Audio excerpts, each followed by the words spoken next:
About 2 months ago, I was hired at DIA to maintain their concourse system. For those of you who've never been, there's this neat little train that runs super fast to 3 separate concourses, A, B and C. It's actually rather fun to ride. Now, as I'm sure you can imagine, this little train requires a lot of work to keep going. So once every week, and usually at night, we decommission it and do some upkeep on all the components involved. It's a sweet gig, pay is good, job is straightforward, and have a very cool boss.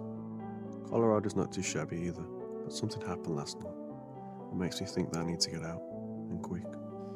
Now, I'm no stranger to all those conspiracy theories about the place. In fact, being the greenhead, I've been subjected to all sorts of spooky tales told to me by patrons at the airport, co-workers alike. I've heard about Lucifer, the enormous bright blue demon horse statue that killed its creator, where it signifies the coming of the end times, and its hot red eyes glow deep, deep into your soul, driving you slowly mad. That the Freemasons, the Illuminati, and secret shadowy government operations all have their tendrils transfixed to the place. About FEMA, the tunnels, the murals, and the artwork, the shape of the airport itself, that a decade ago, the windshields of 14 airplanes mysteriously shattered. Some said it was the weather, others whispered that it was the electromagnetic pulses being tested deep underground.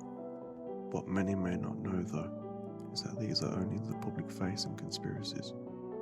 It's a whole other world of conspiracies, passed down from generation to generation of the employees who work here. For instance, a few of my fellows have told me that late at night, when they're down working in the tunnels, they can hear what sounds like a barely audible moaning. The moan, they say, isn't high-pitched or low, but both. They say it's spent in tight octaves, like a crowd of people, all making the same sound at once.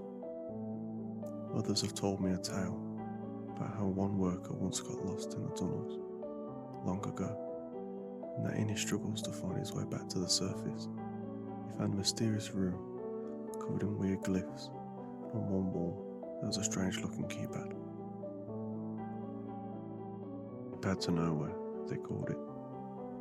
And then there's Concourse 23, supposedly built deep, deep underground, below the abandoned tunnels of the automatic baggage system. It apparently has ties to the New World Order, the army, or Nazi scientists, or maybe all three. Even old Tom, one of the friendly janitors, has complained to me about some supersonic sound that he's been hearing there for the past 10 years, making him feel sick. Stupid. Says it's mind control experiment. Yes, there are a lot of conspiracies surrounding the DIA. Almost all of them are complete bull. Still, there's something quite eerie about the place. First and most obvious, it just looks weird. It's supposed to mirror the mountains, but instead just looks like a many-pointed circus tent. An airy, natural light-filled, spectacularly clean circus tent. And second, the entire construction of the place was highly controversial to the locals at the time. They said there was no true need to replace the Stapleton Airport, and grew increasingly angrier as the cost of this new, unneeded airport grew exponentially high. And why, they wondered. Was it built in the middle of nowhere, in a small valley no less? Despite even all this, though I could give you reason after reason, and most of these conspiracies can be disproved. Sure, these tales are strange, but they all seemed relatively innocuous to me. From the first, I viewed them as interest in local law, nothing more. And yet there was one conspiracy that tickled me in a way none of the others ever did. One that even I speculated about, unsure what to believe. I wanted to believe, but only because I've seen it. In fact, I work near it almost every day. It's the one about the locked door. There's this locked door on the way between Concourse B and C. It's hidden inconspicuously between the fans that help propel the train forward. Each and every employee who works with the train is given a key to this door, but also warned that it must remain locked at all times. In a way, it reminds me of that fairy tale, Bluebeard. And just like the girl in those stories, all of us tried our keys, in the mad desperation to quench our curiosity. None have worked, not one. Some suggested that it was just a prank, something to give us fuel for gossip, that there was nothing more behind that door except a long forgotten closet, or a water heater, or nothing at all. Others weren't so sure. They peered at the door with squinted eyes and tight mouths, worried about what lay behind it. Many including me, speculated maybe it was a secret tomb, a place the Masons could go to worship, the entrance to Concourse 23, or some other nefarious underground base. Me? I just thought it was some sneaky, asinine trick to see which employees were actually trustworthy. If it was, though, it didn't work very well. Or at least no one can be trusted when their curiosity is piqued. We all tried our keys, all of us. The image of the locked door lingered in my mind long after work, and occupied much of my time spent laying in my bed before sleep. It was just so strange to me, so enticing, sinister. And yet for nearly a month I went about my business without seeing anything out of the ordinary. I remember it clearly when I saw the first indication that something else might be going on at DIA. It was late, I was leaving. I saw a light, dim with moments of intense brightness. I recognised it was a flashlight, being pointed slightly towards me and then away. Curious, I walked closer to the glass inside the door, expecting to see something, relatively normal. One of my co-workers searching for the batches he had lost earlier, maybe the second inspector doing his last rounds of the day. Instead, I saw a man wearing an impeccable black suit and a gas mask. He was squatting by the locked door, looking left and right, down the track and up it. His back was towards me, leaving me almost completely unseen, from where I was standing on the darkened platform behind the sliding doors. His smooth leather shoes shined in the dim light casted by his flashlight, and I could barely make out the hue of his wood-coloured hair. He turned to look further down the tunnel that connected to Concourse C, and I swiftly hid behind one of the walls separating the doors. For some reason, I didn't want that man, whoever he was, to see me. He didn't seem like a normal employee, and my mind instantly jumped to all those theories I had heard. After a moment, when my breath had slowed and my heart slid down from my throat, I peered around the wall. The man was gone, and the tunnel was dark. Confused and scared, I left in a hurry. The next day, after a sleepless night of rumination, I asked a co-worker I was on friendlier terms with about the man. I was afraid for asking anyone else, afraid they might judge me or think I had finally cracked. Well, that was lying, trying to add to the gossip, the law. I was hoping that she would at least give me the benefit of the doubt. "Hey," I said, catching up to her as she was walking out of the break room. "I saw something last night." She raised an eyebrow. "Something here," I continued. "I picked up the late shift, and when I was leaving, I saw this guy. It looked like he was examining the locked door. He didn't look official. Maybe he looked too official. Just a guy in a black suit and a gas mask." "A gas mask," she said, clearly skeptical. I nodded. "Dude, I know it's legal here, but take it easy." I rolled my eyes, saying nothing. She sighed. Could have just been a Fed checking for an EMP leak or something. Or maybe the second inspector was cosplaying. But yeah, that's pretty weird. Don't tell old Tom. We laughed. but inside I felt the fear boiling up in my gut. Who was that man? What the hell was behind that door? Look, my co-worker said, seeing that I was still worried. She looked around us, making sure no one else was near, and lowered her voice. This wouldn't be the first time I've heard of a dude in a black suit acting suspicious in a place he shouldn't be and couldn't possibly get access to. I wouldn't worry about it too much. It's a normal day in the office. I looked at her and smiled, unsure whether she was being facetious or not. She winked and walked away. Last night, my morbid curiosity came true.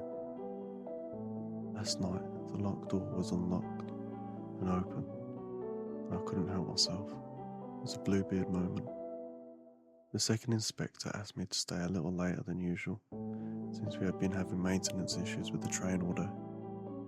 He wanted me to do one final inspection before I left for my scheduled 3-day weekend. It was late. Very, very late. The witching hour, as my mum says. And I was one of the few people left in the building. Walking down the tunnel was harder than usual, scarier. My feet felt like they were cast in steel, heavy and slow. The air itself felt electrified. I began wondering about the EMPs, and if they really did test them deep, deep below my feet. Which is when I saw it. The door. Open. I hesitated for a moment, looking back behind me and peering ahead, making sure I was alone before I approached it. Beyond the door was a severe fluorescent light. I could imagine how it looked from afar as I stood there, a silhouette framed against an ungodly bright rectangle of light. Inside was a square room, maybe 300 square feet. It seemed to be made entirely of a dull metal and was completely empty. On either side of the room were heavy-looking doors, but one was totally black and shut tightly, while the other was a corroding reddish colour and slightly protruding at an odd angle. Leaning next to the wall at the base of the black door was a familiar looking gas mask. I stared at it for a moment, contemplating whether or not to take it, when I heard a resounding boom, the door to the tunnel slamming shut. I ran to it, panicked, hoping it would slide open with ease, letting me out of this place. It was locked.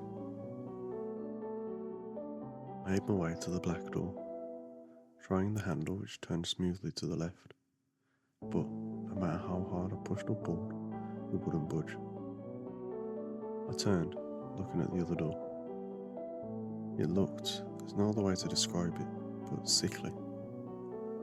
The metal itself looked like it was rotting from the inside out, flaking off in large sharp chips that littered the floor around it. I approached it cautiously, grabbed onto the handle. It was warm to the touch, and pushed down. It stuck slightly before yielding to my grasp and swinging outwards with a piercing screech of metal on metal. Behind it was a dimly lit staircase that descended into the obscurity below. I stood back for a moment, unsure if I should go down or not, before my curiosity got the best of me, propelling me to take the first step. After that it became easier, and I began counting the steps to the bottom. I lost count at 123, but soon reached the last landing. I suspected I was about 4 or 5 stories underneath the lowest level of DIA. I was standing in an extremely dark, long and thin tunnel. Looking up behind me, I could barely make out the dim slit of light from the open door I had come through. As I walked deeper into the darkness, my eyes began to adjust, allowing me to see a spooky red glow coming from the end of the tunnel, the exit. It took me a good deal of time to finally reach it, but when I did, I gasped. While standing in a cavernous area, so high I couldn't even make out the ceiling above me. I looked back. The tunnel was dark, impenetrable, and above the entryway, words were carved. The abyss looks back. I shook my head, looking towards the cavern, steeling myself, and took the first steps forward, shuddering as I heard my footsteps echo loudly around me. Suddenly, a dim beam shot out from above, illuminating a small metal table with a single chair. I wondered if there was some sort of movement activation system and became more aware of myself. I walked closer and saw two things. A pool of dark, viscous liquid surrounding it that I tried not to think about, and a smooth black binder lying on the table, open to a section that read, "Procedure. Hope to God it doesn't happen. In case of breach." Mystified, I stepped around the pool of liquid and flipped the binder closed, trying to see what it was called. Scrawled across the top of the binder in white ink was quarantine procedures. I tried flipping it back to the procedure, accidentally letting it go too soon. The cover smacked into the table with force, creating a sound that rang out loud and true in the emptiness. I cringed, then cowered. It started immediately. A low rumbling, yet strangely high-pitched moaning. It was like I was hearing several people make the same sound at once. I looked around, trying to find the source of the sound, but saw nothing. I moved forward, apprehensive, and realised I was near a great chasm. I could barely make out the edge of it in front of me. I stopped short and peered over it, seeing what looked like nothing. Maybe it was that the chasm went on forever. Either way, it looked empty, endless. But as I stood there, staring below, I began to make out something sick. A mass of what looked like blackened human bodies, twisted together, melted to one another, writhing as if in pain or pleasure. Suddenly, I saw the whites of too many eyes, all looking towards me, glaring. I yelped, reeling backwards and falling. Behind me, a clanging sound rang out, and I looked back to see an enormous coagulated blob of burnt black bodies near the small metal desk. A few of its hands held the binder, ripping it to shreds. I stood up, it saw me, and froze for a moment, before making a horrific sound and heaving towards me. I turned and ran as fast as I could, hearing the moaning grow louder in the chasm to the right of me. And behind me, I could hear it, scuffling, scraping, screaming, trying to keep up, trying to get me. I was near an incredibly high wall and ran towards it, hoping there was a way out. I heard a muted whistle and looked to my left. There, underneath a small bulb, glowing blue, at such a low frequency I could barely make it out, was the man in the black suit I had seen weeks ago. He was wearing the same gas mask. His messy, slightly wet hair looked black beneath the light and stuck up at odd angles against the mask's straps. He waved, then beckoned me over. I took a quick look behind me, scared, and there it was. A great roiling mass of hands and mouths and bare, sinewy arms, slowly pulling and squeezing and undulating its way towards me. I was scared stupid, unable to move. "Hey!" I blinked, then leapt into action, running as fast as I could towards the man. He swung the door behind him open as I approached, and through it I could see a brightly lit staircase leading up to a black door with an insignia cut into it. I was too far to see what it was. The man gestured to the door with his head, prompting me to go through it. But, I started to say, I wanted to ask him so many questions. My voice cut off by him pushing me through. Not violently or angrily, but like he was trying to save my life. I staggered forward, my heart pounding in my chest, and my mouth dry. Behind me the door was creaking closed. And turned and yelled a frantic thank you. He gave me a thumbs up before turning towards the monster and unholstering his pistol on his hip. And as the door swung fully shut, I heard 4 shots fired and saw in quick succession 4 enormous explosions of bright light through the cracks. I'm no expert, but they looked much brighter than what simple gunpowder would cause. A high-pitched screaming and a low-pitched yelling sounded out in unison, raising the hairs on my arm and making me trip backwards slightly on the stairs before I turned and ran all the way up them. As I neared the black door, the insignia became clear. A lion wearing a crown and a unicorn wearing a bejeweled necklace, holding up a shield split into quarters. The symbols in each section were worn, and I couldn't make them out. Perched atop the shield was an open eye with an iris in the shape of a 23-pointed star. I only knew this because I had time to count. Turns out the black door was a tinted glass portal to an elevator. I mashed the red button projected on the small touchscreen to the right of the door frame, repeatedly, cursing the elevator for being so slow. Another shot rang out, and the scream rose up again, louder this time, reverberating around the stairway, even through the closed door. A tiny beep sounded and the glass door slid open as I scrambled inside. It was the size of a small room and lowly lit. A smooth female voice rang out around me. Leaving sub-basement 23. Decontamination in process. Perplexed, I looked around me, then I looked up. Above me were hundreds of mini jets. I covered my face not a second too soon as the jets activated, spraying me with an unusual, scentless substance that seemingly boiled off my clothes but left my skin and hair soaking wet. The substance was so cold it burned, and I tried wiping it off with my shirt.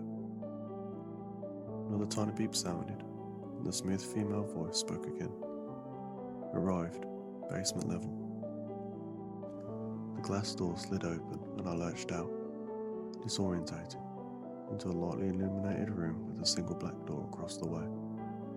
The walls were covered with strange symbols I didn't recognise as being part of any human alphabet, and I stared at them in wonder, trying to place them, slowly revolving around the room as I looked. I stopped at the spot where the elevator was, but saw only a blank wall with a single keypad projected on it. I shuddered and headed towards the black door, which opened effortlessly, and suddenly I was back in the metal room back where I began. Behind me, the heavy black door swung shut with a resolute boom. The gas mask lying next to it was gone. The reddish, sickly door was closed too, tightly, not stuck out like before. To the right of me, the locked door was locked no more, and I quickly exited the room, hearing it swing shut as I left. The tunnels were brighter now, and I wondered how much time had passed whilst I was down there. As I was exiting the maintenance door, I ran into my co-worker. She stopped dead in her tracks, looking at me with worried, suspicious eyes. "Hey, you're still here?" I said nothing. "It's just, I talked to the second inspector. He said you went home hours ago, or at least thought you did. Said you never checked back in with him." She looked closer at me. "Are you okay? And why are you wet? Did something, strange happen? I heard a noise like screaming." Yeah, I'm fine." I shook my head. No, I'm not. I'm sick. Don't feel well at all. Think I may have fainted down there or blacked out. Stress maybe. Gonna go home. Could you let him know? Oh, I didn't get a chance to fix the fans down there. So, yeah. Gonna go home. See you Monday. I sag past her towards the exit to the airport. Okay, sure, she called after me. Get some rest. But I haven't been able to get any rest. I haven't been able to stop thinking about what happened, what I saw, what was underneath DIA, who that man was. My mind keeps fluctuating between the idea that the government or some other clandestine cable may be protecting us from that monster, and the thought that they might not be, that they're trying to weaponise it, or are keeping it for further study. Either way, I'm afraid of what I saw, and the implications behind hiding something like that in a place so many people use on a daily basis. And I fear that I am going slowly mad. When I sleep, a single short phrase rattles around and around and around in my brain. The abyss looks back.